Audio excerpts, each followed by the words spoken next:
Dieu, bien-aimés frères et sœurs, gloire à Dieu, à vous tous qui sont connectés. Nous vous saluons au nom de Jésus-Christ.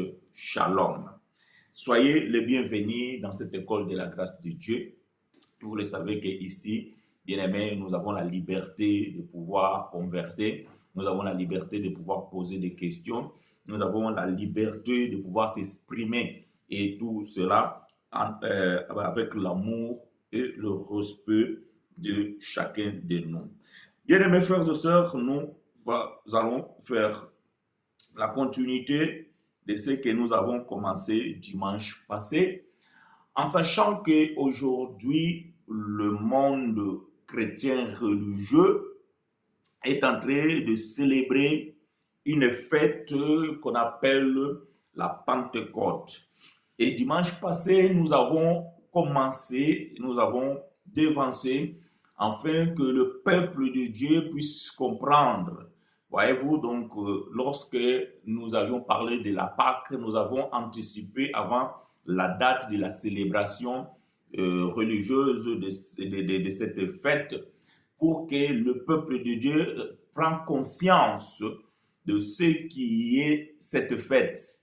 Et de même aussi, donc, nous l'avons fait dimanche passé, afin de tirer attention à tous ceux-là qui sont dans l'ignorance et qui célèbrent de fêtes sans pourtant connaître le sens ou même la signification.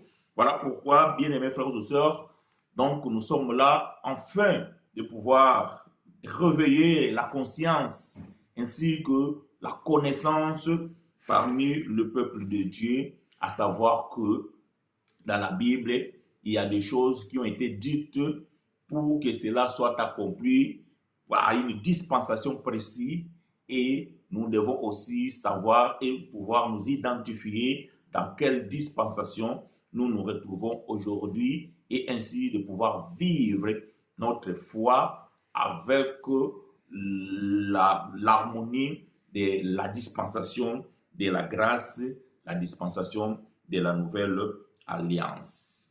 Alors, de quoi parlons-nous? Alors, nous sommes en train de parler de la Pentecôte. Et ce matin, bien-aimés, nous allons faire la Pentecôte, la deuxième partie. Donc, la continuité de ce que nous avions parlé dimanche passé. Nous avons dit que, bien-aimés frères et sœurs, que la Pentecôte a existé avant la venue du Saint-Esprit, le jour où les disciples étaient réunis dans la chambre haute. Parce que j'avais dit que si vous posez la question à des frères ou bien à les chrétiens d'aujourd'hui, vous allez comprendre que plus de 90% vont pouvoir dire que la Pentecôte, c'est une fête du Saint-Esprit, ou bien on célèbre la venue du Saint-Esprit sur la terre. Mais nous avons expliqué que non, bien-aimés, la Pentecôte a toujours existé, parce que la Pentecôte a existé avant la manifestation du Saint-Esprit permanent sur la terre ou sur les hommes. Donc, cette fête qui était déjà donnée parmi cette fête de l'Éternel dans le livre de Lévitique chapitre 23, dont la langue hébraïque qu'on appelle la Shavuot. Donc, Shavuot, ça veut dire que c'est la fête des semaines ou la fête des moissons, des récoltes. Donc, nous avons expliqué que la Pentecôte, qui est en grec, cela, nous le traduisons en français, donc le 50e jour. Donc, le 50e, c'est ça que veut dire Pentecôte. Donc, 50e. Alors, la Bible nous dit que Dieu avait expliqué, ou bien Dieu avait donné cette loi à son peuple en disant que, donc, vous allez pouvoir observer, 49 jours. Donc, ça veut dire que 7 semaines. Cette semaine est le lendemain du 7e sabbat, ça veut dire le 50e jour. Donc, vous allez pouvoir maintenant célébrer la Shavuot. Ça veut dire que vous allez pouvoir célébrer la fête des moissons. et vous allez pouvoir offrir ou présenter à Dieu les prémices de votre récolte. Ça veut dire que les premiers fruits, voyez-vous, les premiers fruits de la récolte, c'est ça qu'on appelle les prémices. Donc, vous allez pouvoir offrir à Dieu le prémices de vos récoltes. Donc, cela veut dire donc la moisson. Donc, vous allez pouvoir moissonner dans vos champs, dans vos cultures, agriculture, et vous allez maintenant apporter les premiers fruits de votre travail. C'est là, nous l'appelons, ou bien cela s'appelait le prémices. Donc, nous disons que la célébration du Shavuot ou la Pentecôte, c'est une célébration, bien c'est une fête de moisson, donc une fête de récolte. Et la Bible va dire que alors on apportera aussi 2 pains avec du levain. Alors, vous allez comprendre que toutes les célébrations données dans la Bible, Seigneur avait interdit du levain. Ça veut dire qu'on ne pouvait pas trouver du levain au sein même du peuple d'Israël. Mais étonnamment, dans cette célébration, Dieu va pouvoir exiger qu'on amène 2 pains. Pas 3, pas 1, mais 2. Donc, pourquoi 2? Voyez-vous? Parce que l'évangile, bien aimé, c'est aussi de pouvoir expliquer ces choses. Pourquoi 2? Pourquoi pas 3? Non, si Dieu a exigé 2 pains, alors Dieu a un but. Mais pas seulement on doit apporter 2 pains, mais on doit apporter 2 pains avec du levain. Voyez-vous? Alors, nous allons aussi parler, et nous avons déjà expliqué ici, qu'est-ce que c'est le levain. Donc, nous comprenons déjà ici, bien aimé, que alors nous devons apporter l'explication de ce qui veut dire le 2 pains et aussi de ce qui veut dire le levain qui doit se trouver sur ces 2 pains. Cela est vraiment très important de pouvoir comprendre ces choses, bien aimés frères et sœurs, parce que lorsque vous ne comprenez pas ces choses, donc fait que aujourd'hui les gens célèbrent des fêtes et ils ne savent pas pourquoi ils célèbrent ces fêtes et ils ne savent pas qu'est-ce que cela veut dire.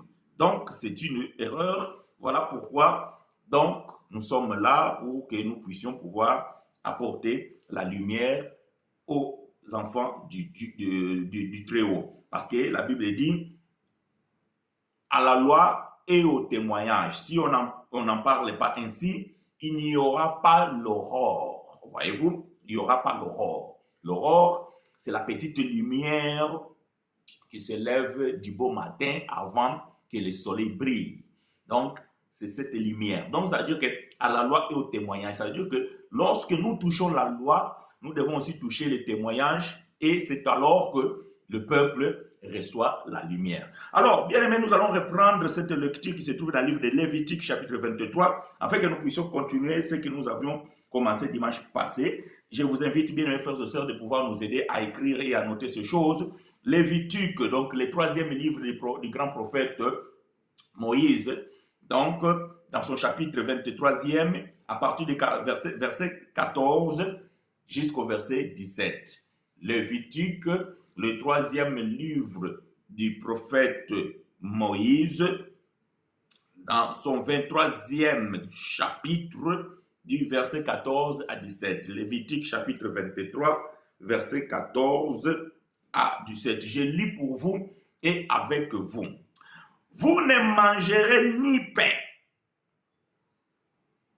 ni épis rôtis ou broyés, jusqu'au jour même où vous apporterez l'offrande à votre Dieu.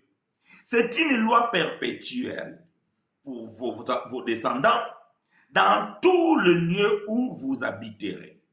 Depuis le lendemain du sabbat, du jour où vous apporterez la gerbe pour être agitée de côté et de l'autre, vous compterez cette semaine entière. Donc, cette semaine entière.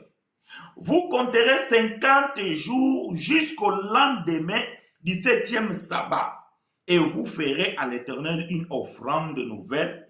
Vous apporterez de vos demeures 2 pains pour qu'ils soient agités d'un côté et de l'autre. Ils seront faits avec 2/10 de fleur de farine et cuits avec du levain. Ce sont les prémices de l'Éternel. Donc, les prémices de l'Éternel, ce sont les 2 pains avec du levain. C'est ça le prémisse de l'Éternel. Ça veut dire que c'est le premier fruit que l'Éternel a besoin. C'est le premier fruit que l'Éternel reçoit de votre récolte. Donc, lorsque vous allez récolter le premier fruit, prenez le bleu, prenez la farine, le fruit de votre travail.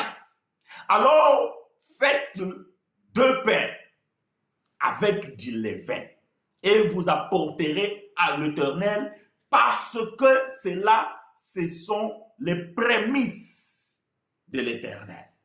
Donc, bien aimé, les prémices, ce sont les premières choses. Voyez-vous, c'est le premier fruit du travail. Donc, la première récolte, ce qu'on acquiert en premier, c'est ce qu'on appelle les prémices. Quelque chose qui a de valeur. C'est ça qu'on appelle les prémices. Et donc, la Bible dit que ça sera les prémices de l'Éternel. Nous avons expliqué bien ces choses, bien aimés, dimanche passé, et nous avons pris une écriture pour pouvoir expliquer la moisson. Alors, quand on célèbre la fête des moissons, dans la Nouvelle Alliance, qu'est-ce que cela voudrait signifier? Donc, dans l'Ancienne Alliance, le jour de la Shavuot, on célébrait la fête des moissons et on apportait les prémices à l'Éternel. Mais ces prémices sont symbolisées par 2 pains avec du levain. Cela était la prémisse pour l'Éternel. Maintenant, dans la Nouvelle Alliance, parce que la loi, c'est l'ombre des choses à venir, mais le corps est en Christ. Ça veut dire que ce que nous venons de lire dans le livre de Lévitique, les livres de la loi, nous devons maintenant expliquer cela dans la Nouvelle Alliance. Qu'est-ce que cela veut dire? Si nous avons expliqué que la Shavuot, les fêtes des semaines, le 50e jour après le 7e sabbat, cela veut dire la Pentecôte en grec, ça veut dire au 50e. Maintenant, qu'est-ce que nous voulons expliquer dans la moisson? Parce que ces fêtes les fêtes des semaines célèbrent aussi la fête de moisson, donc la fête des récoltes. Dans Jean chapitre 4, verset 31, nous avons lu dimanche passé, nous allons le reprendre aujourd'hui. C'est là où nous avons mis point-virgule.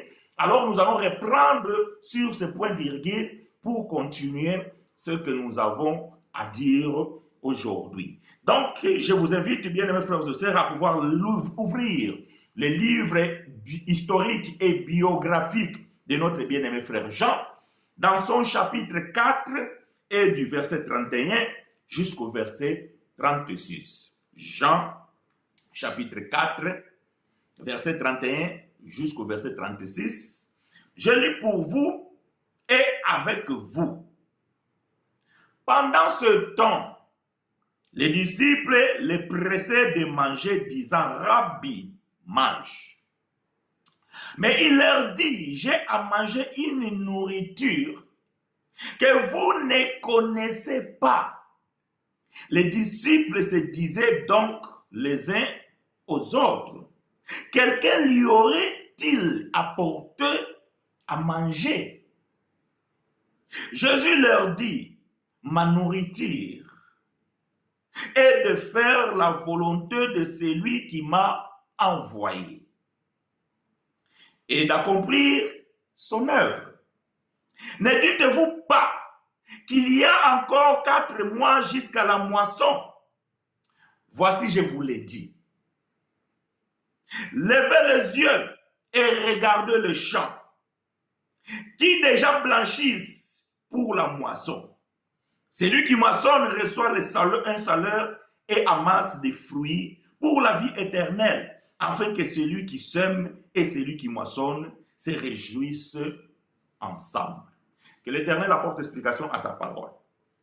Ici, c'est le Seigneur Jésus, lorsqu'il était sur la terre, dans la chair. Et il s'entretenait avec ses disciples à propos du manger. C'était la rencontre de Jésus avec la femme samaritaine. Et la Bible dit que après une journée fatigante, les disciples ainsi que le Seigneur, ils étaient fatigués et ils avaient faim. Alors, ils devaient manger, mais malheureusement, il ne se trouvait rien parmi eux. Alors, les disciples résolurent d'aller chercher à manger afin qu'ils puissent manger et prendre de force pour continuer le voyage. Voilà, bien-aimés frères et sœurs, le Seigneur ne fait rien au hasard. Le Seigneur fait chaque chose avec un but. Le Seigneur Jésus pouvait bien dire que pendant que nous allons prendre nous allons faire le voyage, préparez à manger, prenez du pain, prenez du poisson, parce que le chemin va être long. À un moment donné, nous aurons besoin de pouvoir manger. Mais le Seigneur ne le dira pas à ses disciples, il laissera les choses se faire. Parce que le Seigneur, il parlait en parabole, mais il agissait aussi en parabole. J'aime ça. Ça veut dire que les effets du Seigneur Jésus, c'était aussi une façon de parler. Alors, ici, le Seigneur Jésus va utiliser un langage dont frère Pierre n'a pas compris. Frère Matthieu aussi, il n'a pas compris. Oh, même frère Jacques, non, il n'a pas compris non plus. Encore moins le frère Philippe. Oh, le frère Bartimée, lui, c'est encore pire. Et quand on a posé la question à frère Gida, frère Gida, lui, il pense à l'argent. Donc, les disciples n'ont pas compris le langage du Seigneur. Ah, je me suis dit, si j'étais là, j'allais donner l'explication. Mais je n'étais pas là. Mais je suis là aujourd'hui pour pouvoir donner l'explication. Donc, bien-aimés frères et sœurs, le Seigneur Jésus, il ne voulait pas parler de manger. Parce qu'il savait bien qu'on peut manger aujourd'hui, demain, on aura encore faim. Mais le manger que le Seigneur parle ici, ça n'a rien à voir avec le manger physique. Il a dit que ma nourriture, j'aime ça, j'aime ces choses. Ma nourriture est de faire la volonté de celui qui m'a envoyé. Mais quelle était la volonté de celui qui l'a envoyé? Qu'est-ce que c'est cette nourriture qui est la volonté de celui qui l'a envoyé? Voyez-vous? Voilà pourquoi lorsque le Seigneur dira à ses disciples que tel qu'il m'a envoyé, moi aussi je vous envoie. Pour que vous allez prendre la nourriture de celui qui vous envoie. Donc les disciples devaient comprendre que la nourriture que le Seigneur prend, c'est la même nourriture qu'eux aussi doivent prendre. Voyez-vous? Donc c'est lui qui m'a envoyé. Donc ma nourriture, c'est de faire la volonté de celui qui m'a envoyé. Donc si la nourriture de Jésus, c'était de faire la volonté de celui qui l'a envoyé, quand Jésus a envoyé les disciples aussi devaient faire la volonté de celui qui les a envoyés, c'est-à-dire que de prendre la même nourriture. Maintenant, quelle était la nourriture que le Seigneur Jésus devait prendre? Donc, la nourriture que le Seigneur Jésus devait prendre, c'était de moissonner. J'aime la parole de Dieu. Verset 34, Jean chapitre 4. Jésus leur dit, ma nourriture est de faire la volonté de celui qui m'a envoyé et d'accomplir son œuvre. Ne dites-vous pas que il y a 4 mois jusqu'à moisson. Donc, vous comprenez que la nourriture dont le Seigneur Jésus est en train de dire ici, ça n'a rien à voir avec manger du beefsteak. Ça n'a rien à voir avec de manger du foufou. Ça n'a rien à voir avec manger les hamburgers. Non. La nourriture dont le Seigneur Jésus dit ici a à voir avec la moisson. Voilà pourquoi il dit que ne dites-vous pas qu'il y a encore 4 mois à moisson, pour la moisson.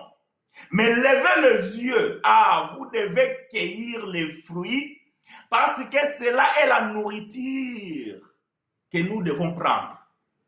Attention, je suis en train de parler avec des langages spirituels. S'il y a quelqu'un qui ne comprend pas ces langages, alors posez la question au lieu de pouvoir se dire des choses. Mais qu'est-ce que le frère est en train de dire? de quoi les frères la parlent. Voilà, aux choses spirituelles, nous employons un langage spirituel. Donc, le Seigneur Jésus dit que la nourriture que j'ai à manger, c'est de faire la volonté de celui qui m'a envoyé. Mais celui qui m'a envoyé, il dit de faire quoi? De prendre la nourriture. Mais vous, vous dites qu'il manque 4 mois pour prendre cette nourriture. Mais moi, je vous dis, levez les yeux et regardez. J'aime ces choses. Ne dites-vous pas qu'il y ait encore 4 mois jusqu'à la moisson. Voici, je vous l'ai dit, levez les yeux et regardez les champs et déjà blanchissent. Voyez-vous, les champs est prêt. Et le champ doit être moissonné. Donc, le Seigneur Jésus voudrait déjà expliquer aux disciples, il préparait déjà le disciple à pouvoir entrer dans la moisson. Mais à ce moment-là, les frères n'avaient pas d'explication. Les yeux des frères étaient aveuglés. Ils n'avaient pas la compréhension de ces choses. Et frère chinois n'était pas là pour pouvoir expliquer. Mais j'aime la Bible. L'heure viendra où les frères auront l'explication de ces choses. Et cela est venu le jour du Pentecôte. Il n'y a rien de hasard. J'aime ces choses. Il n'y a rien de hasard. Voilà que maintenant les disciples étaient réunis dans la chambre haute. La Bible dit qu'ils vont recevoir une puissance. Parce que vous avez besoin de force pour récolter. Pour la moisson. Les jours de la célébration du fête des moissons, les disciples vont recevoir l'explication de Jean chapitre 4. Que l'Éternel nous soit favorable.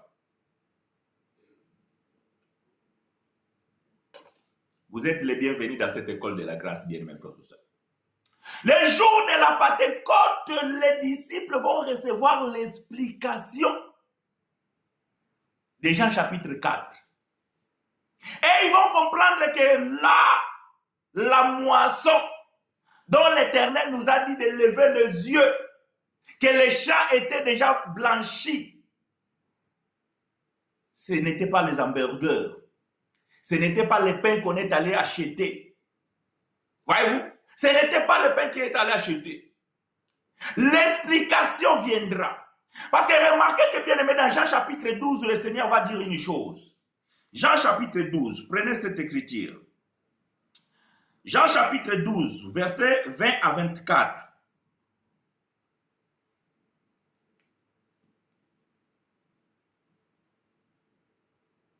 Jean chapitre 12, versets 20 à 24. Nous allons lire. Je lis pour vous et avec vous.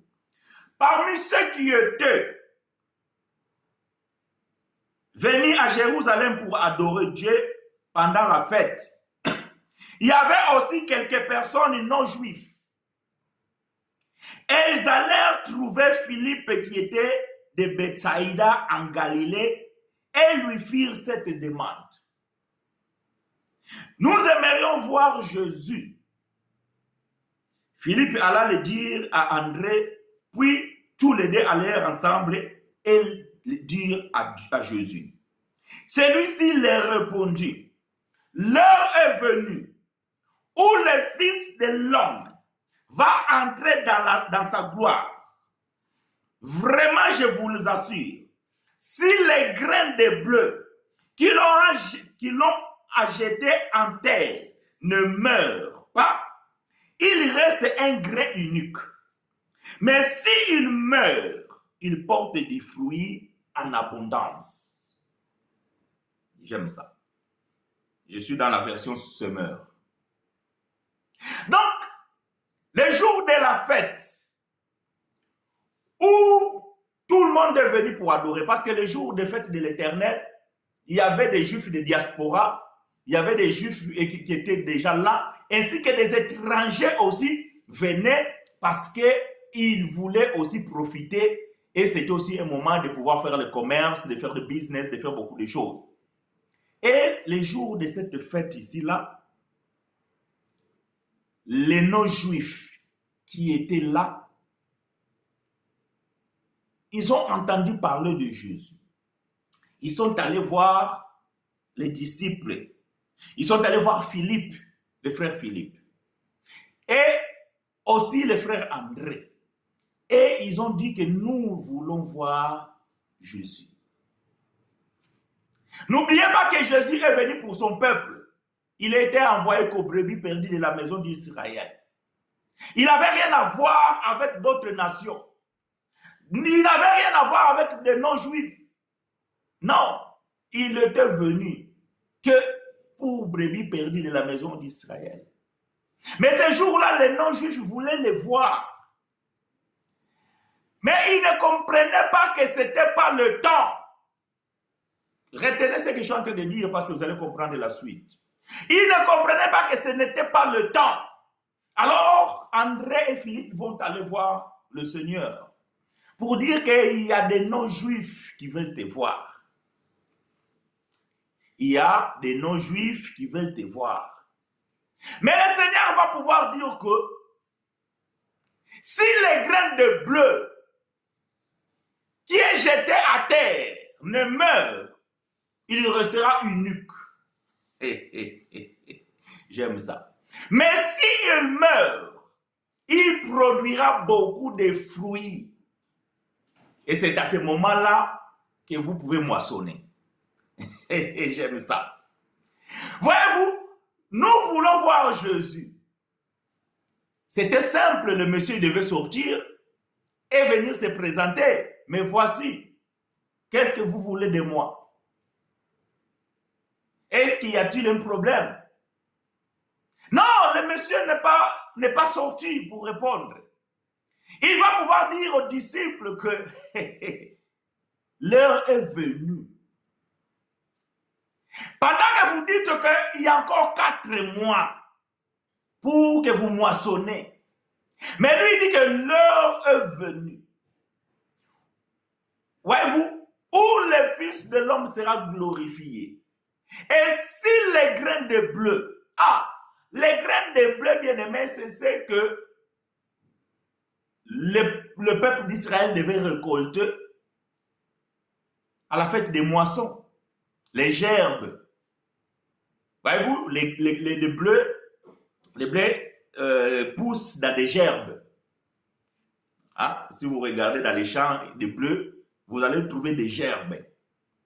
Et quand il y a des gerbes, c'est dans ces gerbes-là où il y a les bleus. C'est la même façon comme du riz. Et après, quand on les plante, on doit les secouer à gauche et à droite pour que les blés tombent. Afin de pouvoir les récolter. Voilà pourquoi dans Lévitique 23, on nous parle de secouer les gerbes à droite et à gauche. Parce que c'est le moment de la récolte. Mais le Seigneur va dire ici que si les graines de blé, c'est lui. Mais quand il meurt, ou bien quand il mourra, il va pouvoir maintenant pousser plusieurs gerbes et vous allez pouvoir trouver plusieurs graines. Et c'est à ce moment-là où vous allez pouvoir maintenant récolter. Donc voilà, bien aimés frères et sœurs, nous comprenons que la fête de Shavuot, c'est la fête des moissons, la fête des semaines, la fête de l'offrande, des prémices à Dieu. Donc, qui correspond à la Pentecôte, qui est le 50e jour après la Pâque, donc après les 7 semaines, et que c'est là, les gens célébraient la fête des moissons. Et on devait apporter 2 pains cuits avec du levain. Donc, comprenez bien, mes frères et sœurs, que les jours de la Pentecôte, nous devons voir la récolte et l'offrande du 2 pains avec du levain. Voyez-vous? C'est ce qui s'est passé les jours de la Pentecôte. C'est ce qui s'est passé pendant la période de la fête du Pentecôte. Et c'est ce que la Bible dit aussi. Alors nous sommes dans le livre des Actes des Apôtres, au chapitre 2. Actes des Apôtres, chapitre 2. L'accomplissement de ces choses. Que l'Éternel vous soit favorable, bien mes frères et sœurs. Je salue en particulier mon frère Romaric qui m'a posé une question, je ne t'ai pas oublié. Donc je viendrai vers toi afin que nous puissions parler de ces choses. Que l'Éternel te soit richement favorable. Le jour de la Pentecôte, bien mes frères et sœurs, c'est le jour de l'accomplissement de ces choses. Ça veut dire que la prophétie doit être scellée. Et lorsque la prophétie elle est scellée, c'est fini. Vous n'avez plus rien à faire. Vous n'avez pas à accomplir cette prophétie tous les ans. Vous n'avez pas à accomplir cette prophétie toutes les années, toutes les millénaires, toutes les centenaires. Non. Ça, c'est l'erreur qui fait le monde religieux. De pouvoir célébrer les fêtes de l'Éternel jusqu'à aujourd'hui dans la Nouvelle Alliance. Ça, c'est commettre une erreur grave de ne pas comprendre la révélation des Écritures. L'accomplissement de Shavuot, qui était la fête de la moisson, ou bien la fête de semences, de semaines, et qu'on devait offrir le deux pains comme prémisse à l'Éternel, c'est déjà accompli dans la Bible, dans le livre des Actes des Apôtres, chapitre 2. C'est ce que nous allons pouvoir voir ici, vous et nous, à partir du verset 36 jusqu'au verset 42. Je vous invite à ouvrir, bien aimés frères et sœurs, vos Bibles. Actes des Apôtres, chapitre 2, verset 36 jusqu'au verset 42. Je lis pour vous et avec vous. Que toute la maison d'Israël sache donc, avec certitude, que Dieu a fait Seigneur et Christ, c'est Jésus que vous avez crucifié. Après avoir entendu ce discours, ils eurent le cœur vivement touché et ils dirent à Pierre et aux autres apôtres, hommes frères, que ferons-nous? Pierre leur dit, repentez-vous et que chacun de vous soit baptisé au nom de Jésus-Christ pour le pardon de vos péchés et vous recevrez les dons du Saint-Esprit, car la promesse est pour vous, pour vos enfants et pour tous ceux qui sont au loin et aussi grand nombre que le Seigneur notre Dieu les appellera. Bien, quand vous lisez la Bible, il faut vraiment faire attention, respecter la lecture. Je reprends le verset 39. Car la promesse est pour vous, pour vos enfants et pour tous ceux qui sont au loin. J'aime ça. Nous allons comprendre ça, nous allons visiter Frère Paul, quand Frère Paul explique ces choses. Donc, il y a un peuple qui était près et il y avait un peuple qui était loin. Mais Pierre dit que la promesse est pour vous, pour vos enfants, et aussi à ceux-là qui sont au loin. J'aime ça. Un grand nombre que le Seigneur notre Dieu les appellera. Et par plusieurs autres paroles, il les conjureur et les exhortait, disant, sauvez-vous de cette génération perverse. Ceux qui acceptèrent sa parole firent baptiser, et en ce jour-là, le nombre des disciples s'augmenta d'environ 3000 âmes. Ils persévéraient dans l'enseignement des apôtres, dans la communion fraternelle. Pierre et les autres, ils vont rentrer dans le champ. Les champs dont l'Éternel avait dit que levez les yeux et regardez que les gens se blanchissent. Il est le temps, c'est l'heure, l'heure est déjà là. Seulement les disciples n'avaient pas le discernement parce qu'ils n'avaient pas reçu l'explication. Mais ici, lorsque l'Esprit vient visiter ses frères et sœurs, Pierre et les autres vont pouvoir comprendre que l'heure est venue où nous devons manger. Nous devons prendre la nourriture. Parce que ma nourriture, c'est de faire la volonté de celui qui m'a envoyé. Ne dites-vous pas qu'il y a encore 4 mois pour la moisson. Mais moi, je vous dis, levez les yeux. Donc, tel qu'il m'a envoyé, moi aussi, je vous envoie. Si lui, il m'a envoyé afin de faire sa volonté, cela est sa nourriture. La nourriture dont vous avez aussi vous à manger, c'est aussi de faire ma volonté. Donc, les disciples devaient accomplir Jean chapitre 4, qui était la révélation que Jésus avait donnée, mais qui n'avait pas été comprise par les frères qui étaient là, puisqu'ils n'avaient pas l'explication. Mais le Saint-Esprit va pouvoir toucher les frères, et les frères vont prendre la nourriture. La Bible dit que Pierre prendra la parole, et il commença à manger. J'aime ça. La nourriture, prendre la nourriture, c'est prêcher l'évangile. C'est annoncer la bonne nouvelle. C'est ça, prendre la nourriture. Ça n'a rien à voir avec le foufou que tu manges. Ça n'a rien à voir avec le déjeuner que tu as pris ou bien que tu vas prendre tout à l'heure. On parle des choses spirituelles ici. C'est le temps de la récolte. Donc les disciples devaient célébrer la fête avec les prémices. Mais les prémices dont la Bible parle, qu'on doit offrir à Dieu, ce sont 2 pains avec du levain. Cela veut dire quoi, le 2 pains?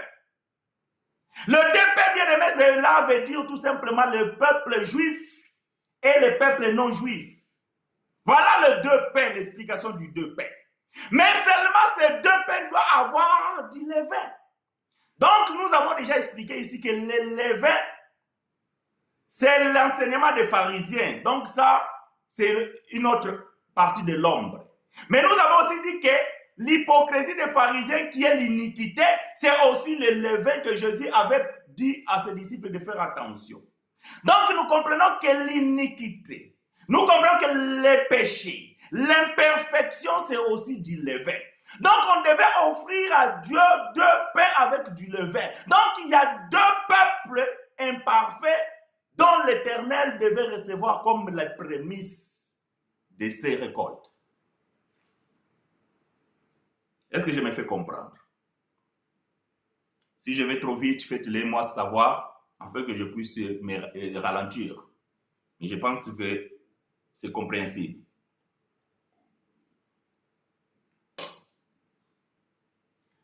Donc ici, nous comprenons bien aimé que la nourriture, c'est annoncer l'évangile. C'est prêcher l'évangile. C'est apporter la bonne nouvelle. Ça, c'est la nourriture. Donc, c'est la moisson. C'est la récolte. Parce que Jésus va faire cette parallèle entre la nourriture et la moisson. Dans Jean chapitre 4, verset 36. Il dit que la nourriture que j'ai à prendre, c'est de faire la volonté de celui qui m'a envoyé. Ne dites-vous pas qu'il y a encore 4 mois pour la moisson, mais moi je vous dis levez les yeux. Donc, vous ne pouvez pas dissocier ces 2 versets. C'est que la nourriture dont le Seigneur est en train de parler a à voir avec la moisson. Donc, les disciples maintenant devaient moissonner.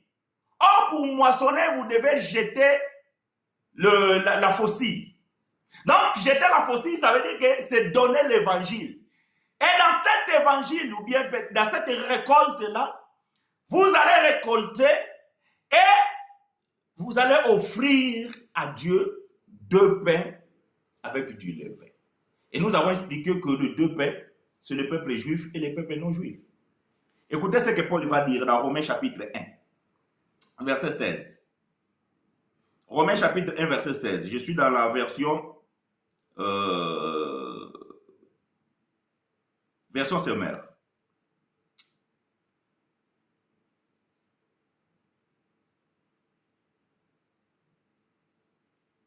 Romains chapitre 1, verset 16. Paul va dire ceci. Car je suis fier de l'évangile. C'est la puissance de Dieu par laquelle il sauve tous ceux qui croient. Les Juifs d'abord. Voyez-vous? Les Juifs d'abord. Et aussi les non-Juifs. Donc, les disciples, ils devaient moissonner. Après avoir moissonné, il fallait maintenant offrir à Dieu le deux pains. Avec du levain. Parce que c'est un peuple imparfait. Et Paul dit que cette nourriture, ça veut dire que annoncer l'évangile, c'est pour d'abord prendre le non-juif et par secondo, plutôt prendre d'abord les juifs et par secondo les non-juifs. Donc parce qu'il faut qu'il y ait deux pains. Il faut qu'il y ait deux peuples. Dans Actes chapitre 2, que nous venons de lire, nous avons vu que la première récolte concernait les Juifs. Actes chapitre 10, nous allons trouver maintenant le deuxième pain. Actes chapitre 10, verset 44 à 47. Parce que c'est l'accomplissement de Shavuot, donc la Pentecôte, la fête des moissons, la fête des récoltes, et on a présenté deux pains qui étaient les prémices de Dieu. Donc, ces deux pains, c'était pour Dieu. Ces deux pains appartenaient à Dieu. Donc, ça veut dire que les deux pains qui représentent le peuple juif et le peuple non juif, ce peuple-là qu'on a présenté comme les prémices, c'est un peuple qui appartient à Dieu. Est-ce que vous comprenez ce que je suis en train d'expliquer ici? Actes chapitre 10, verset 44 à 47. Vous pouvez lire même à partir du verset 1 si vous voulez, mais moi je vais abréver la lecture pour que nous ne soyons pas longs. Donc je prends juste du verset 44 au verset 47. J'ai lu pour vous et avec vous, mais si vous voulez avoir une bonne compréhension, ceux qui n'ont pas l'habitude de lire trop la Bible, donc vous pouvez lire à partir du verset 1 et vous allez comprendre le contexte de ce texte et vous allez pouvoir avoir une explication ou bien une compréhension meilleure.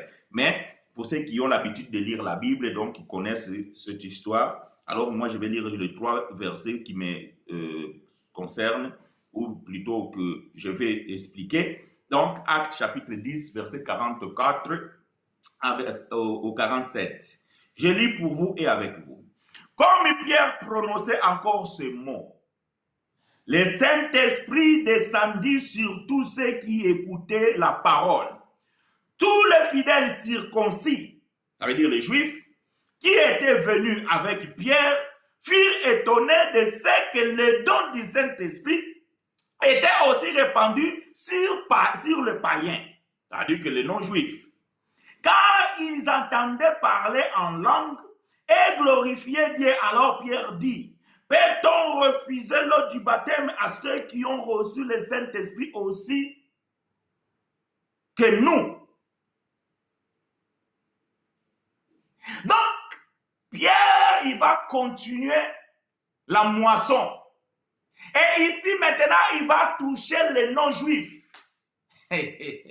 Voilà, parce que vous allez comprendre que cette parole devait s'accomplir. Bien que nous comprenions que celui qui a apporté l'évangile, ou bien celui qui a apporté la compréhension de l'évangile, celui qui a apporté la connaissance parfaite de l'évangile aux païens, c'est Paul. Mais la première récolte, la première moisson, c'est Pierre qui l'a fait. Voilà pourquoi, dans Actes chapitre 15, quand Paul va venir et ils vont pouvoir débattre, Pierre va donner ses témoignages. Souvenez-vous, quand le Seigneur m'avait parlé, mais bon, vous savez la suite, Pierre, il était menacé par les Juifs et tout ça là, et il avait abandonné ces choses parce qu'il était tellement trop courageux, mais il était aussi influé, un peu heureux. Voilà, je ferme cette parenthèse. Donc, Pierre, il va continuer la récolte, les moissons, parce qu'on doit présenter 2 pains comme prémisse. Or, prémisse, c'est les premiers fruits, donc c'est les premières offrandes, c'est les premières œuvres. Donc, l'église de Dieu, voyez-vous, l'église de Dieu, on a porté les prémices, ça veut dire que les premiers fidèles de l'église, donc, ils étaient composés de 2 peuples, le peuple juif et le peuple non juif. Voilà l'explication de 2 pains. Et ces peuples, ils étaient imparfaits. Il y avait un peuple qui avait le péché et il y avait l'autre peuple qui avait l'offense. Donc, ces 2 peuples-là avaient besoin de passer par le feu pour être purifiés. Et c'est ça l'offrande qu'on a portée à Dieu, les 2 pains cuits avec du levain. Parce que le levain, c'est l'imperfection. Et c'est ça qu'on célébrait le jour de la Pentecôte. Allons visiter Frère Paul. Si vous avez des questions, ou vous avez peut-être n'est pas compris un point que nous avons abordé ici, alors commencez à écrire déjà vos questions, parce que nous allons pouvoir mettre point virgule d'ici peu. Éphésiens chapitre 2. Nous allons visiter Frère Paul pour comprendre bien ces choses. Parce que Frère Pierre, dans son discours, dans Actes chapitre 2, Frère Pierre, il a dit au verset 39, « Car la promesse est pour vous, pour vos enfants, et pour tous ceux qui sont au loin. » Voyez-vous? Donc, Pierre, il avait dit que les promesses concernaient le peuple juif, ainsi que leur descendance. Mais aussi un peuple qui était éloigné. Et ce peuple qui était éloigné, Frère Paul l'identifie, ici dans Éphésiens chapitre 2, c'est le peuple païen, c'est les nations. Alors lisons Éphésiens chapitre 2 à partir du verset 11. Éphésiens chapitre 2, verset 11 jusqu'au verset 19. Je vais lire pour vous.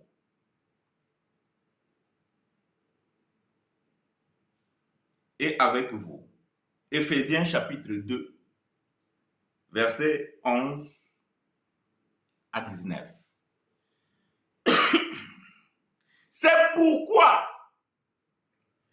vous autrefois, j'aime la Bible, vous savez la langue française, quand on dit c'est pourquoi, c'est qu'il y a une chose avant. Donc si vous lisez le verset 10, la Bible dit que nous sommes son ouvrage ayant été créé en Jésus-Christ afin de pouvoir pratiquer les bonnes œuvres que l'Éternel avait déjà préparées d'avance. Donc, maintenant le verset 11. C'est pourquoi. Donc ça veut dire que cette création en Christ, ce nouveau peuple qui appartient à Dieu et qui est l'ouvrage du Seigneur, Paul maintenant donne l'explication, c'est pourquoi. C'est pourquoi vous, autrefois païens dans la chair, appelés incirconcis par ceux qui sont, par ceux qu'on appelle circoncis, et qui les sont en la chair par la main de l'homme. Souvenez-vous que vous étiez à ce temps-là sans Christ, privés du droit de cité en Israël, étrangers aux alliances et de la promesse, sans espérance et sans Dieu dans le monde. Mais maintenant,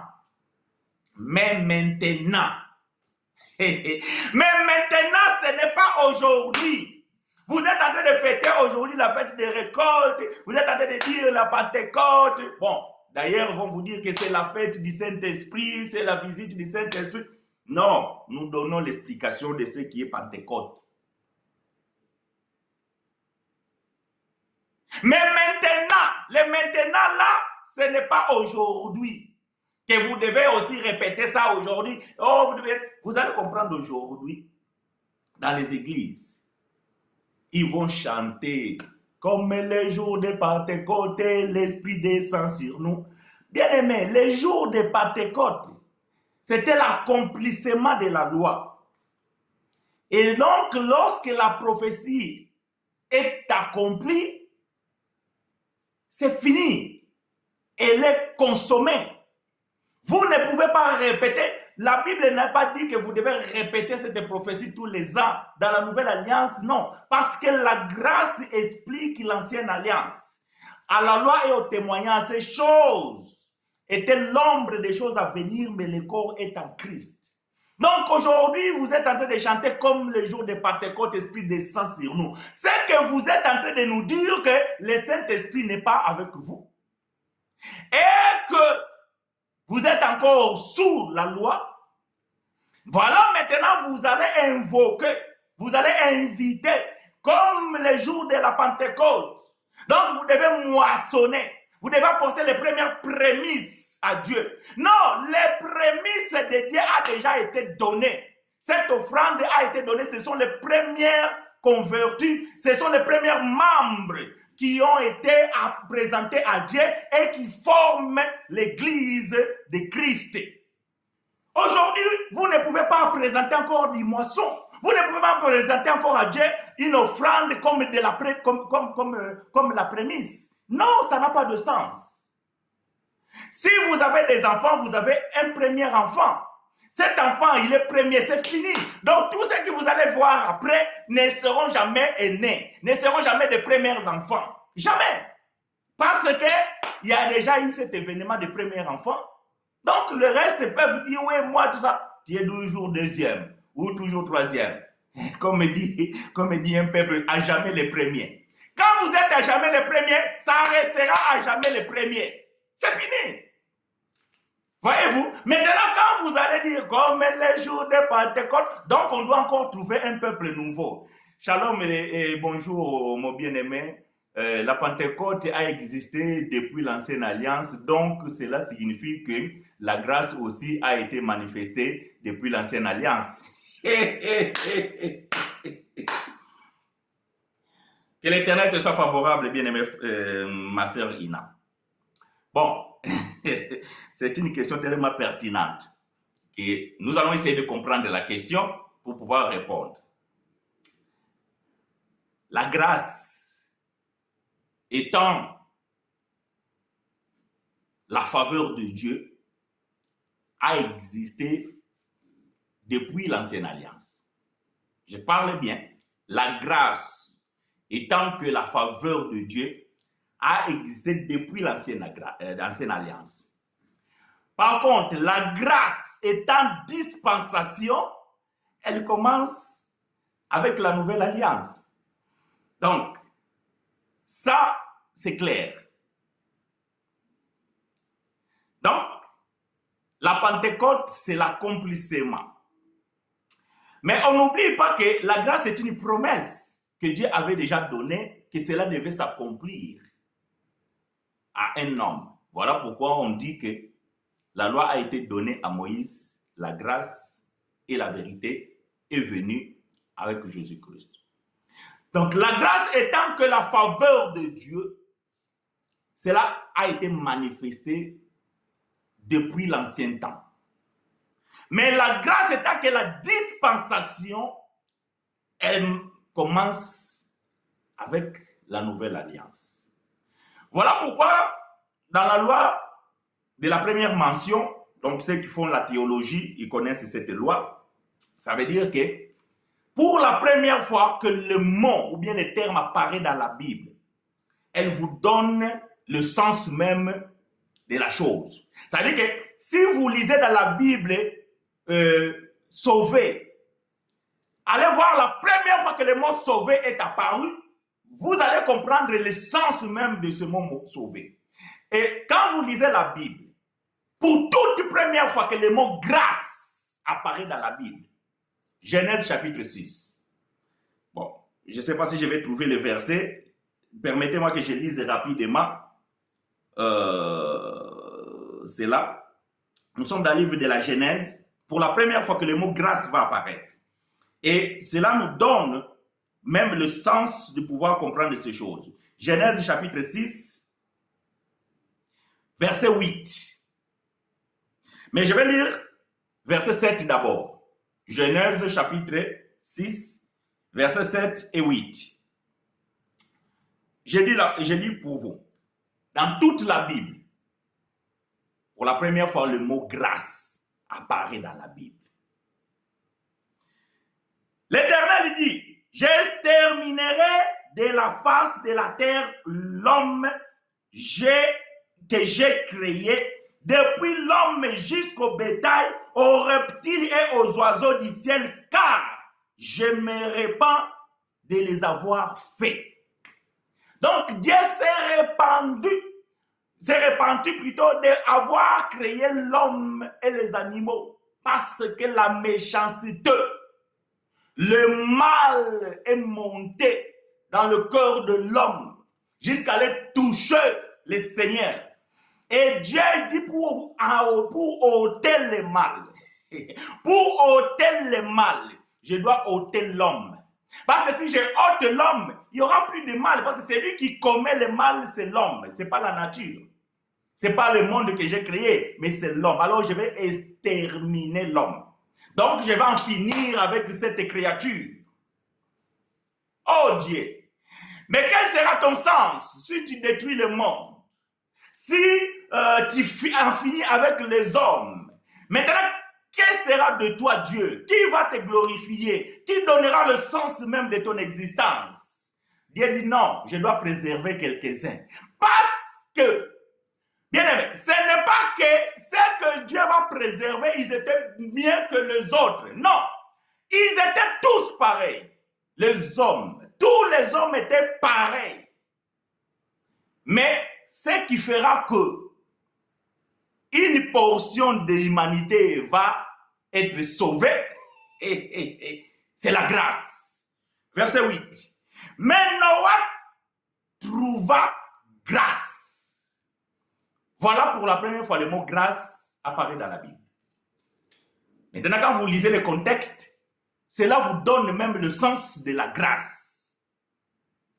La grâce que Noah trouva ici, c'était pour Noé et 7 membres de sa famille. Voilà. Mais la dispensation de la grâce, c'est une, comment dirais-je, quel est le terme convenable? Donc, c'est, comment dirais-je, c'est cette alliance dont nous bénéficions aujourd'hui. Donc, c'est une dispensation, ça veut dire c'est une période, c'est un temps. Ça, c'est la dispensation de la grâce. Mais la grâce, si vous lisez dans la Bible et dans l'Ancienne Alliance, il y a beaucoup de gens qui ont trouvé la grâce de Dieu. Ah oui, beaucoup de gens qui ont trouvé la grâce de Dieu. Et tant que faveur. Mais, si nous parlons de la dispensation de la grâce, ça, c'est par rapport à la nouvelle alliance. Donc, cela est très important de pouvoir comprendre. J'espère que j'ai répondu à ta question, ma sœur, si la question était dans ce sens. J'espère bien, puisque tu dis que si la Pentecôte existait dans l'Ancienne Alliance, c'est que la grâce aussi existait. Oui, la Pentecôte étant que faite, il existait déjà dans l'Ancienne Alliance. Cela était la fête des moissons ou la fête des semaines. Et la grâce étant que faveur de Dieu, donc a toujours existé avant la dispensation de la grâce. Donc je disais, bien aimés frères et sœurs, que Paul va pouvoir maintenant donner l'explication de ces choses. Paul dit que c'est pourquoi vous autrefois païens dans la chair, appelés circoncis par ceux qui sont appelés circoncis et qui sont à la chair par la main de l'homme, Souvenez-vous que vous étiez à ce temps-là, sans Christ, privé du droit de citer en Israël étrangère aux alliances et de la promesse, sans espérance et sans Dieu dans le monde. Mais maintenant, c'est là où nous étions. Mais maintenant, dans le maintenant que Paul parle, là, ça n'a rien à voir avec aujourd'hui. Ou aujourd'hui, vous voulez aussi chanter comme le jour de la Pentecôte et l'Esprit descend sur nous. Ou aujourd'hui, les autres vont commencer à dire, frère, si tu n'es pas encore baptisé du Saint-Esprit, commence à prier, que Dieu va te visiter. Et les gens commencent à crier. Oh bien-aimé, aujourd'hui, Seigneur va te visiter, tu vas parler en langue. Frère, sœur, ça n'a pas de sens. Voyez-vous, ça n'a pas de sens. Si Dieu doit visiter quelqu'un, il n'attend pas le jour de Pentecôte. Non. Dieu n'attend pas le jour de Pentecôte. Autrement, alors, bien-aimé, vous êtes foutus. Aujourd'hui, les gens vont être emportés par l'émotion. Aujourd'hui, les gens vont être emportés par des passions. Voyez-vous, bien-aimé, vous savez, nous disons ce que nous connaissons et nous témoignons ce que nous avons vécu. Parce que nous étions là-dedans. Nous sommes sortis des mondes religieux, on connaît ces choses. Aujourd'hui, vous allez voir, les gens ils vont prier avec des passions, avec des émotions. Ça, tout cela, bien aimé, c'est du théâtre. Voyez-vous, c'est du théâtre. Vous n'avez pas besoin comment dirais-je, de simuler. Vous n'avez pas besoin de simuler des sentiments et tout ça, là, non. Vous pouvez être sérieux et prier votre Dieu. Vous n'avez pas besoin de présenter des émotions forcées, tout ça, là. Oh Seigneur, oh. Vous êtes en train d'impressionner qui? Le voisin à côté, oui, ça peut-être, mais pas le Seigneur. Pas le Seigneur. Parce que le Seigneur sonde vos cœurs. Il sait bien que en fait, ta physionomie ne reflète pas ton cœur. Parce que le jour de la Pentecôte, Dieu a donné un cœur nouveau, afin de mettre un esprit nouveau. Mais nous, le peuple de Dieu, nous avons reçu le cœur nouveau par l'évangile. Et c'est alors que Dieu a scellé un esprit nouveau. Donc, on n'a pas besoin du Pentecôte. Voyez-vous, on n'a pas besoin du Pentecôte. Éphésiens chapitre 1, verset 13, Paul lui dit, après avoir écouté, après avoir entendu la parole de la vérité, l'évangile de votre salut, Dieu fait quoi? Dieu vous scelle de son Saint-Esprit. Dieu n'a pas dit que non, le jour de Pentecôte. Non, les apôtres n'ont pas enseigné comme ça. Paul n'a pas dit ça. Paul dit que après avoir écouté la parole de la vérité. Mais je vous assure qu'aujourd'hui, le jour de la Pentecôte, ce qui se prêche dans les assemblées, ce n'est pas la parole de la vérité. Non. 99% de ce qui va se dire aujourd'hui, il n'y a rien de vérité. Parce qu'on va vous faire comprendre que, frère, aujourd'hui, c'est la fête du Saint-Esprit. Waya, mensonge, louvun, liar, mentir. Non, frère, ça n'a pas de sens. Mais maintenant, en Jésus-Christ, vous qui étiez jadis éloignés. Ah! Donc, frère Paul embrasse frère Paul. Non. Qu'est-ce que j'ai dit? Frère Paul embrasse frère Pierre. Parce que frère Pierre, il dit que la promesse était pour vous, les Juifs, ainsi que vos descendants, vos enfants. Et aussi à un peuple éloigné, un peuple au loin. Et Paul explique ici que vous qui étiez jadis éloignés, vous avez été rapprochés par le sang de Christ. Car il est notre Père, lui qui de deux. Ah, les deux pères. Lui qui de deux. Les deux pères. Qui représentent deux peuples, les non-juifs et les juifs. Qu'est-ce que Dieu va faire avec cette prémisse? En a fait qu'un, et qui a renversé le mur de séparation, l'inimitié, et a anéanti par sa chair la loi des ordonnances dans ses prescriptions afin de créer en lui-même avec le deux un seul homme nouveau en établissant la paix. Frère Pierre, il a récolté avec les autres, le premier peuple juif, le deuxième peuple païen. Et ils ont pris ces deux pains, cuits avec du levain l'imperfection de ces deux peuples, et ils ont appelé, présenté comme l'offrande de la prémisse à Dieu. Et cela a fait le début de l'Église. La prémisse, l'offrande a déjà été donnée. Aujourd'hui, vous allez offrir quoi comme prémisse à Dieu? Le jour que vous êtes en train de célébrer la fête des moissons. Il n'y en a pas. Ça n'a pas de sens.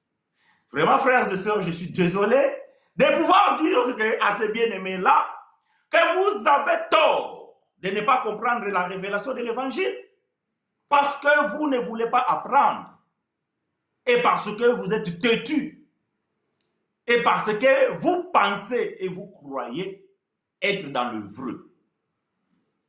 Mes frères et sœurs, ceux que l'Esprit de Dieu vous enseigne et ouvrez vos cœurs afin de pouvoir apprendre. Voilà pourquoi, bien aimé, ici, nous sommes dans une école où personne est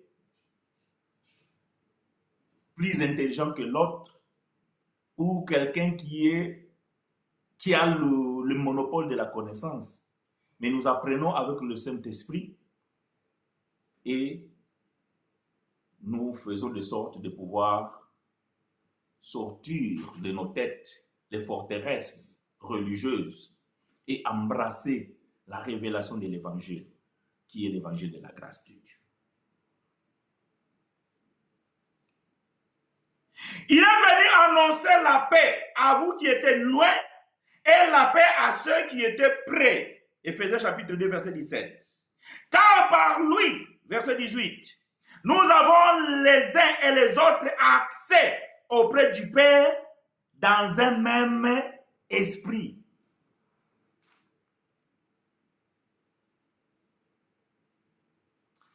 Moi, ça m'étonne aujourd'hui de pouvoir comprendre que dans les églises, on dit qu'il y a des enfants de Dieu qui doivent recevoir le Saint-Esprit. C'est que ces enfants de Dieu n'ont pas le Saint-Esprit. Ça, c'est très grave. Et je suis étonné.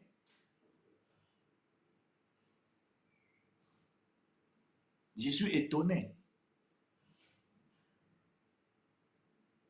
que les enfants de Dieu ont besoin de recevoir le Saint-Esprit.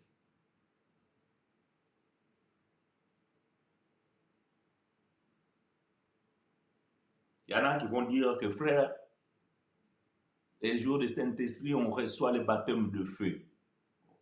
Encore une autre aberration. Ils ne connaissent même pas de ce qu'ils disent. Quand ils vont te baptiser par le feu, tu sais qu'est-ce que ça veut dire baptême de feu? Oh Seigneur. Le peuple de Dieu a besoin de comprendre ces choses. Le peuple de Dieu a besoin de révélations afin de sortir de cet esclavage religieux et vivre une vie de foi dans la liberté de la compréhension et de la connaissance de Christ. Et vous aurez une vie meilleure. Vous aurez une paix intérieure. Parce que c'est lui qui annonce la paix à ceux qui étaient loin et à ceux qui sont près. Car par lui, nous avons les uns et les autres accès auprès du Père dans un même esprit. Ainsi donc, vous n'êtes plus des étrangers, ni des gens de dehors, mais vous êtes concitoyens du Saint, gens de la maison de Dieu. Il y a ceux-là qui ignorent leur identité, mais vous ne pouvez pas les qualifier des enfants, je ne sais pas, du diable ou de qui, je sais, non. Il y a beaucoup d'enfants de Dieu qui sont dans ce monde, ignorant leur identité. Ils ont besoin de la révélation pour qu'ils comprennent qui ils sont réellement. Mais vous ne dites pas que frère, tu dois recevoir Jésus-Christ, être baptisé pour devenir enfant de Dieu. Ça, c'est une aberration. C'est contre l'évangile. C'est contre l'évangile. Je répète, dans ce monde dont nous vivons, il y a beaucoup d'enfants de Dieu ignorant leur identité. Un enfant qui est né garçon, il est né garçon. Pendant qu'il est bébé, il est garçon. À 1 an, il est garçon. À 2 ans, il est garçon. Mais lui-même, il ignore quel est son genre. Parce qu'il n'a pas la connaissance. À 3 ans, il est garçon. Tout en ignorant son genre. À 4 ans, il commence à fréquenter l'école. On commence à l'expliquer. Bien que les mères aujourd'hui, ils sont en train de bouleverser les codes. Voilà pourquoi nous devons rester vigilants. Mais même s'ils veulent bouleverser les codes, la vérité, on ne peut pas la cacher. La vérité restera toujours la vérité. À partir de 4 ans, l'enfant, on commence à l'apprendre des choses. Et à 6 ans, peut-être, il a déjà la compréhension de différencier un garçon et une fille. Mais ce n'est pas le jour-là où il devient garçon. Non. C'est le jour où il reçoit la connaissance de son genre, de son identité. Et que dans sa carte d'identité, ils vont marquer monsieur, ou ils vont marquer madame ou mademoiselle. Bien que maintenant, aujourd'hui, ils veulent rayer les genres, juste mettre le nom de la personne, parce qu'il y a des pervers qui veulent, comment dirais-je, ils veulent renverser la vérité de l'humanité.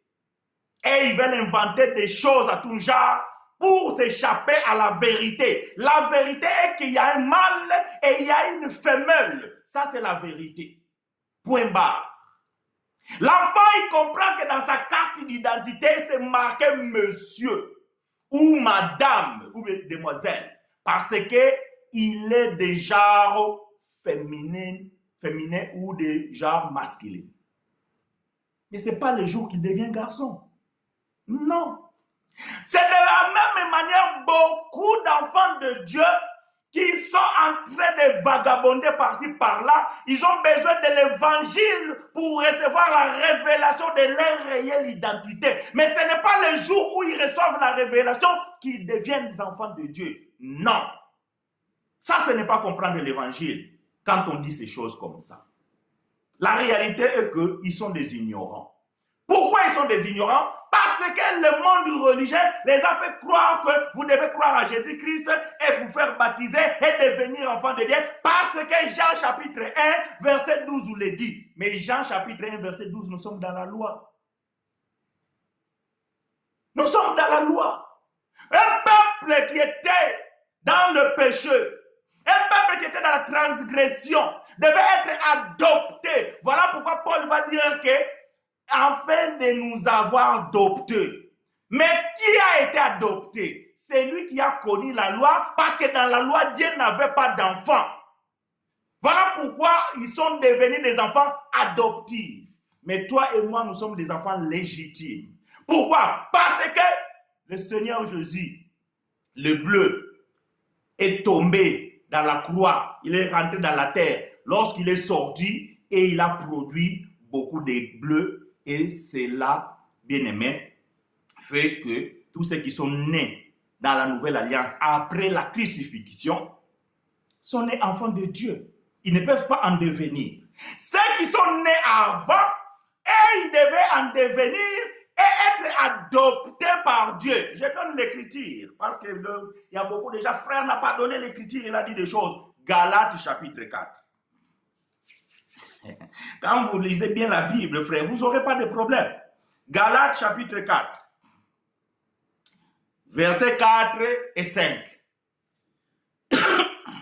Galates chapitre 4, versets 4 et 5, après nous allons mettre point virgule.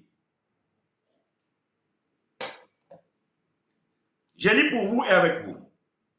Mais lorsque les temps ont été accomplis, Dieu envoya son fils né d'une femme, né sous la loi. Eh oui, Jésus est né sous la loi. Jésus a vécu le temps de la loi. Il est né sous la loi. Pourquoi? Pourquoi? Afin qu'il racheta ceux qui étaient sous la loi. Respectez le verbe quand vous lisez la Bible. Respectez le temps verbal. Respectez le contexte. Vous devez connaître qui est celui qui parle et à qui il s'adresse. Et vous allez avoir une bonne compréhension de la lecture de la Bible. Afin qu'il racheta ceux qui étaient sous la loi. Tu étais où toi? Quand Jésus est venu. Quand Jésus est né sous la loi. Et en allant à la croix, il va mourir.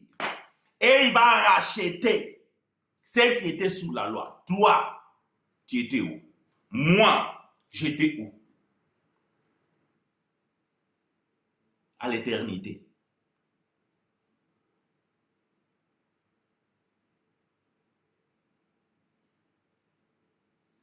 Afin qu'il racheta ceux qui étaient sous la loi, afin que nous, c'est ici, là où il y a le problème, afin que nous, attention, le nous ici, oh mon Dieu, vous avez besoin de revenir à l'école, afin de pouvoir apprendre comment lire la Bible.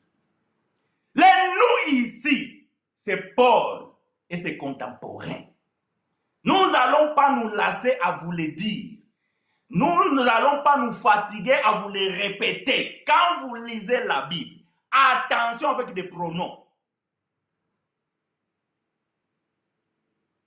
Je, tu, il, nous, vous, il, elle. Nous, vous, eux. Il faut faire attention. Afin que nous, si tu rentres ici, c'est que tu as vécu avant la croix. Tu comprends? Si tu te mets ici, là, dans ce nous, c'est que tu as vécu avant la croix.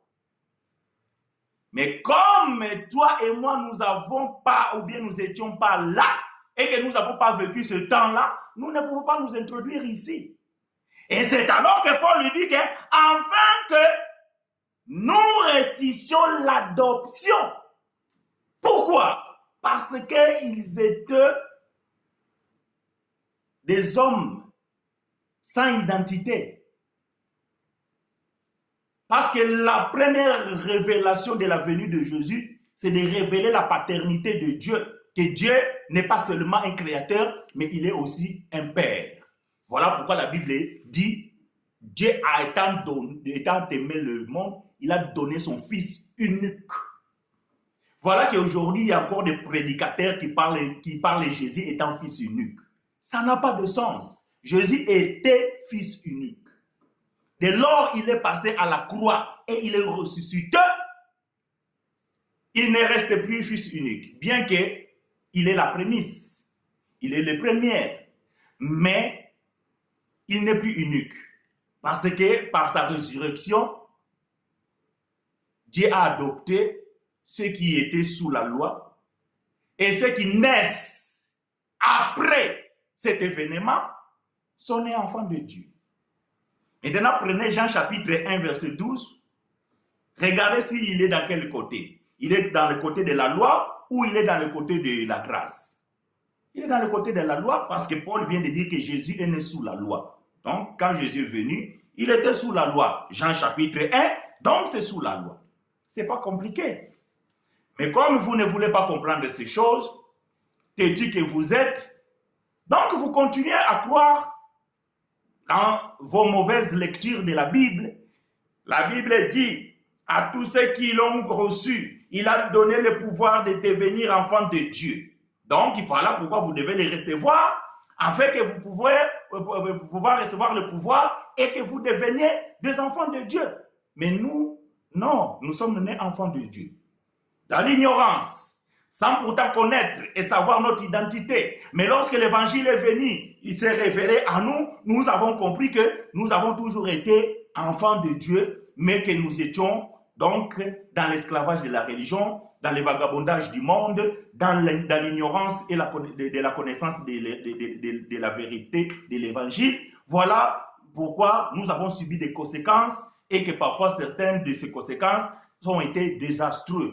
Mais gloire soit rendue à Dieu qui nous a révélé notre vraie identité et nous nous réjouissons dans le Seigneur étant des enfants de Dieu. Que l'Éternel nous soit richement favorable. Bien-aimés frères et sœurs, nous mettons point virgule ici et dimanche prochain, nous serons encore ici, vous et nous, afin de pouvoir parler de ces choses. Je remercie à vous tous, bien-aimés frères et sœurs, qui ont pensé à moi et qui ont prié aussi afin que notre santé s'améliore, que l'Éternel vous rend cela au centuple. Nous disons, bien-aimés frères et sœurs, que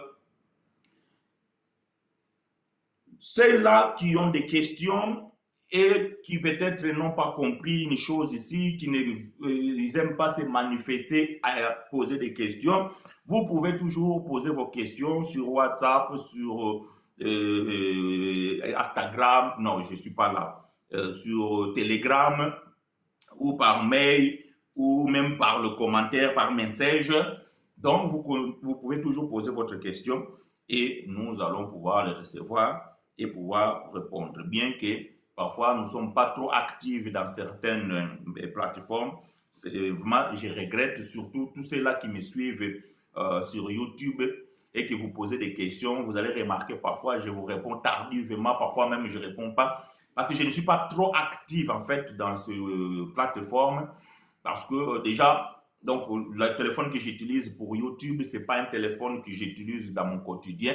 Je l'utilise que le dimanche. Et du coup, j'ai du mal donc à recevoir des notifications. Et par hasard, quand je tombe là-dessus, donc je fais un effort de lire et de pouvoir peut-être répondre. Mais vraiment, si vous avez vraiment des questions, donc même sur YouTube, il y a mon numéro WhatsApp qui est là pour vous faciliter de m'envoyer la question directement sur mon WhatsApp et cela devient plus simple pour moi. Et par contre aussi, lorsque vous envoyez aussi par WhatsApp, donc faites attention que vous n'êtes pas le seul. Donc il y a beaucoup de gens qui me cherchent et parfois, donc cela me prend aussi du temps de pouvoir réagir. Mais est-il que à chaque fois, je fais un effort de pouvoir donc répondre à tout cela. Vraiment.